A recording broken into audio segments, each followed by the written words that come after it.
Salam sejahtera bagi kita sekalian, Bapak Ibu, saudara-saudara jemaat yang saya kasih dalam Tuhan kita Yesus Kristus. Baiklah, kita akan membaca dan merenungkan bagian firman Tuhan pada kesempatan ini. Namun sebelumnya, mari kita berdoa. Puji dan syukur kami persembahkan kepada-Mu ya Tuhan Allah, Allah yang tetap setia, memberkati, menyertai kehidupan kami, sehingga sampai pada saat ini kami boleh terpelihara di dalam kasih dan anugerah-Mu, menikmati segala kasih dan kebaikan-Mu dalam perjalanan hidup kami masing-masing. Bapa di sorga, pada kesempatan ini sedia kami untuk membaca dan merenungkan bagian firman Tuhan. Biarlah kiranya Roh Kudus bekerja bagi kami, memampukan kami untuk memahami kebenaran firman-Mu, bahkan juga untuk memberlakukannya dalam perjalanan kehidupan kami masing-masing. Pakai dan gunakan hamba-Mu Bapa untuk boleh menjadi saluran berkat firman-Mu. Di dalam nama Tuhan Yesus kami berdoa dan kami sambut firman. Amin. Saudara-saudara yang saya kasih dalam Tuhan kita Yesus Kristus, kita akan membaca bagian firman Tuhan pada kesempatan ini. Saya ambil dari dalam kitab Injil Yohanes pasal yang ke-12, dibaca dari ayat yang pertama sampai ayat yang ke-8. Begini bunyi firman Tuhan. Yesus diurapi di Betania. 6 hari sebelum Paskah, Yesus datang ke Betania, tempat tinggal Lazarus yang dibangkitkan Yesus dari antara orang mati. Di situ diadakan perjamuan untuk dia dan Marta melayani. Sedang salah seorang yang turut makan dengan Yesus adalah Lazarus. Maka Maria mengambil setengah kati minyak narwastu murni yang mahal harganya, lalu meminyaki kaki Yesus dan menyekanya dengan rambutnya, dan bau minyak semerbak di seluruh rumah itu. Tetapi Yudas Iskariot, seorang dari murid-murid Yesus yang akan segera menyerahkan dia, berkata, "Mengapa minyak narwastu ini tidak dijual 300 dinar dan uangnya diberikan kepada orang-orang miskin?" Hal itu dikatakannya bukan karena ia memperhatikan nasib orang-orang miskin, melainkan karena ia adalah pencuri, seorang pencuri. Ia sering mengambil uang yang disimpan di dalam kas yang dipegangnya.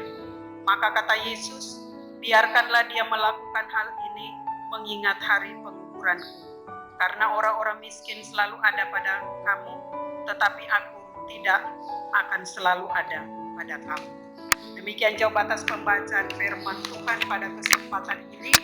Dikatakan berbahagia ialah kita sekalian yang tetap setia mau mendengarkan firman Tuhan, terlebih yang mampu melakukannya dalam hidup hari lepas hari. Saudara-saudara yang saya kasih dalam Tuhan kita Yesus Kristus, pada kesempatan ini saya mengambil bagian firman Tuhan sehubungan dengan saat ini kita sedang menjalani minggu-minggu sengsara. Dan karena itu judul khotbah pada kesempatan ini saya beri judul "Mengikuti Yesus dan Rela Berkorban".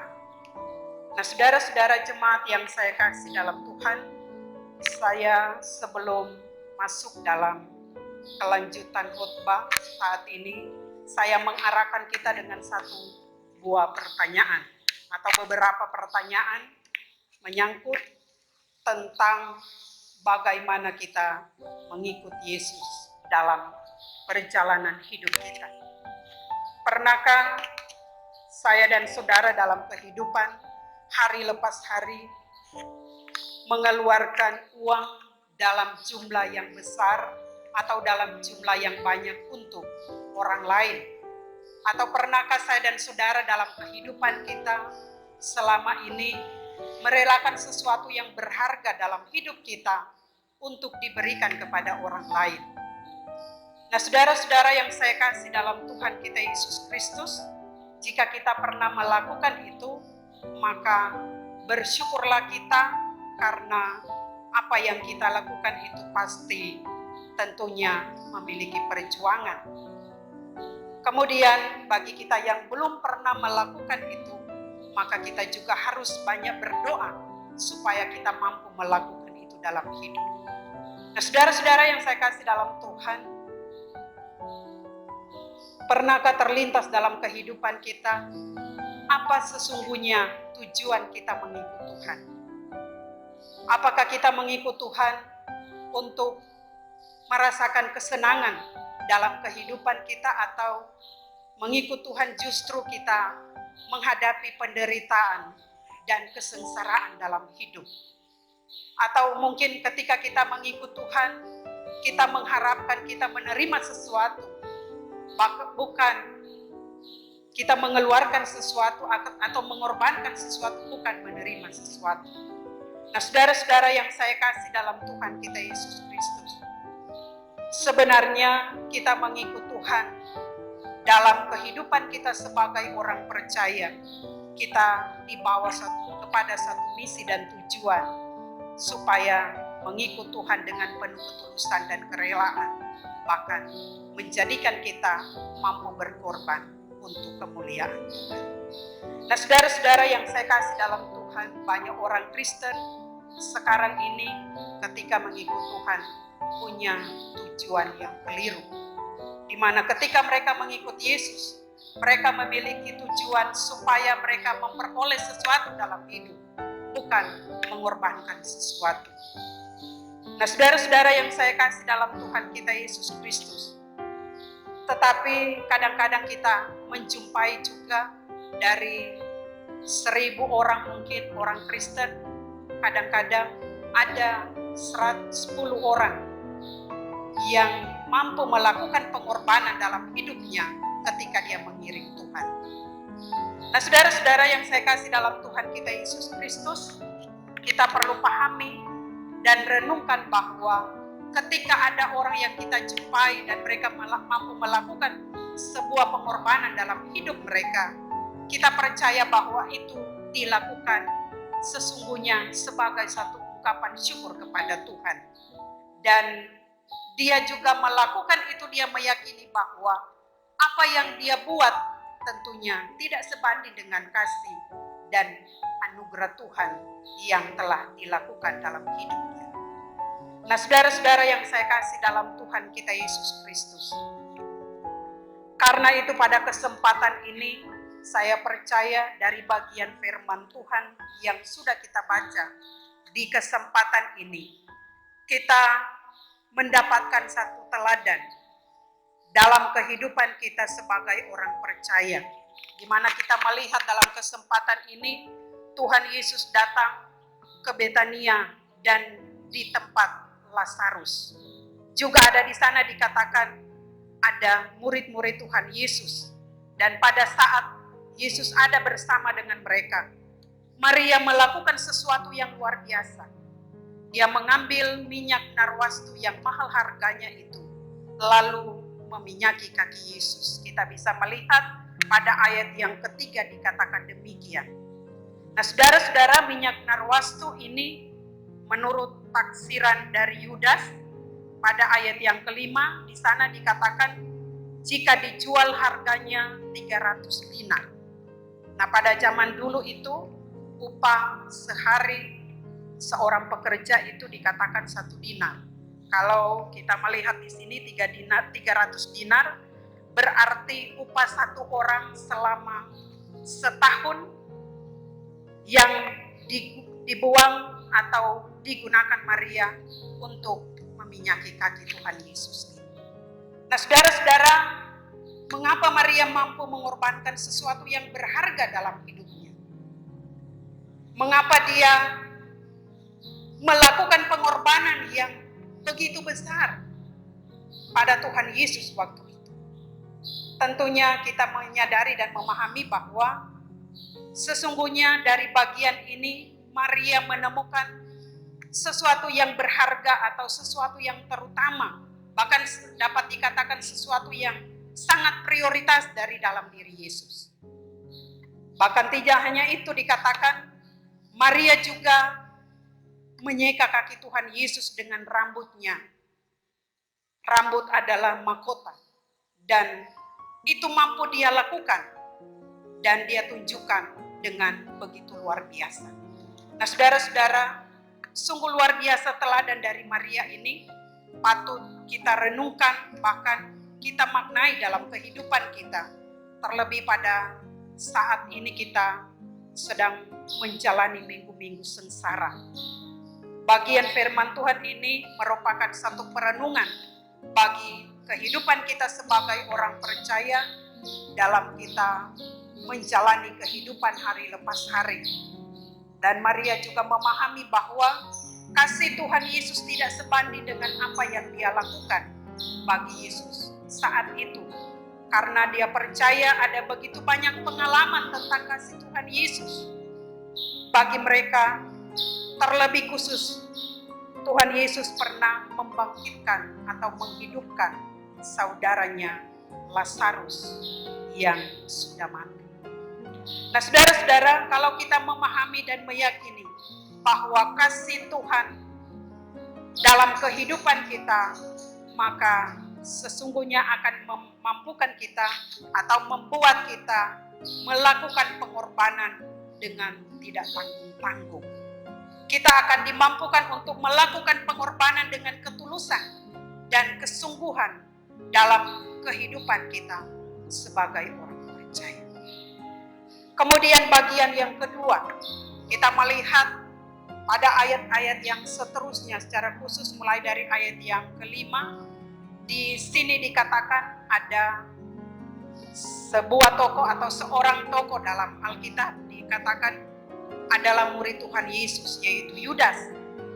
Ketika dia melihat Maria menumpahkan minyak narwastu yang mahal itu, dia berkata, mengapa minyak ini tidak dijual dengan harganya 300 dinar, kemudian uang dari minyak itu akan diberikan kepada orang miskin. Nah, saudara-saudara yang saya kasih dalam Tuhan, Yudas dikatakan adalah murid Yesus, dan sekalipun setiap hari dia bersama-sama dengan Yesus, tapi motivasinya mengikuti Yesus sesungguhnya tidak benar. Dia memiliki motivasi yang keliru, di mana yang menjadi tujuan utamanya adalah keuntungan dan keuntungan. Yang dipikirkannya hanyalah keuntungan. Bagaimana dia mendapatkan keuntungan dalam segala sesuatu yang dia korbankan atau dia lakukan dalam pekerjaan Tuhan.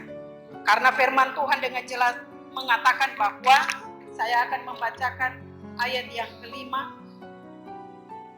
Mengapa minyak narwastu ini tidak dijual 300 dinar dan uangnya diberikan kepada orang-orang miskin?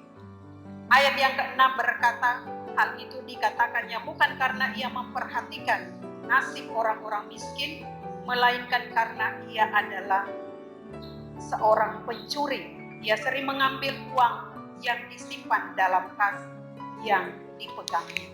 Jadi Yudas ini memiliki kebiasaan yang keliru, memiliki tabiat yang tidak berkenan di hadapan Tuhan. Dia punya kebiasaan yang salah, di mana dia dikatakan sebagai seorang pencuri. Nah, saudara-saudara, tentunya kalau seorang pencuri yang diutamakan adalah bagaimana dia selalu mendapatkan keuntungan.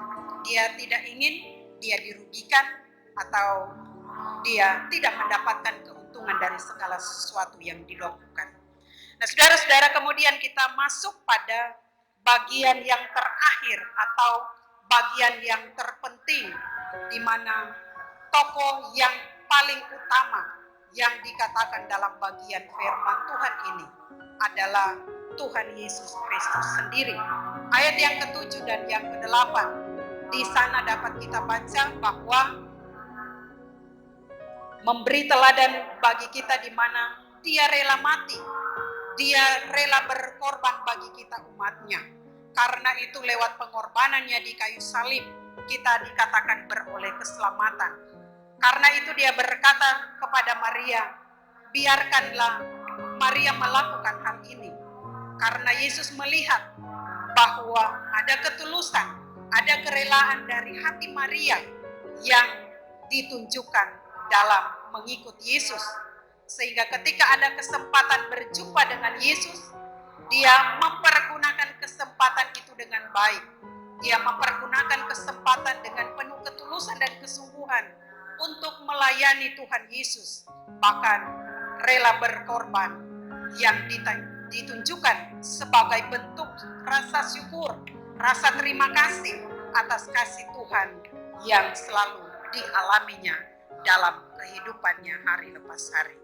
Nah, Bapak, Ibu, Saudara-saudara, saya percaya bahwa bagian firman Tuhan pada kesempatan ini memberikan perhatian, bahkan motivasi bagi kita sebagai orang percaya yang hidup di zaman sekarang ini.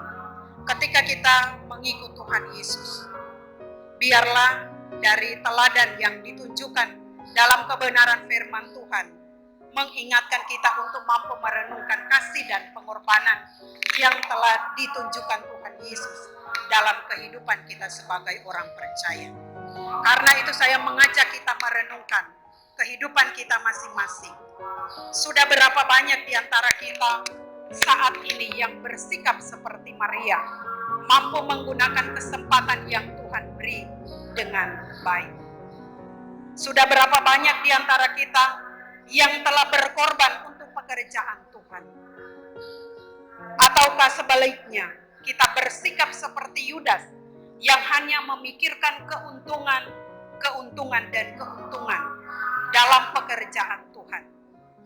Karena terkadang dalam kehidupan kita sebagai orang percaya, ketika kita melakukan segala sesuatu dalam kehidupan kita, motivasi kita tidak benar. Ada di antara kita sebagai hamba-hamba Tuhan, sebagai pelayan Tuhan, dalam mengikut Tuhan, kita melakukan pengorbanan. Terkadang pengorbanan yang kita tunjukkan itu tidak murni. Motivasi kita terkadang tidak benar di hadapan Tuhan. Karena itu pada kesempatan ini, saya mengajak kita sekalian untuk meneladani sosok Maria yang mampu mengorbankan sesuatu yang paling berharga yang dia miliki, yang dia punya dalam hidupnya untuk kemuliaan nama Tuhan.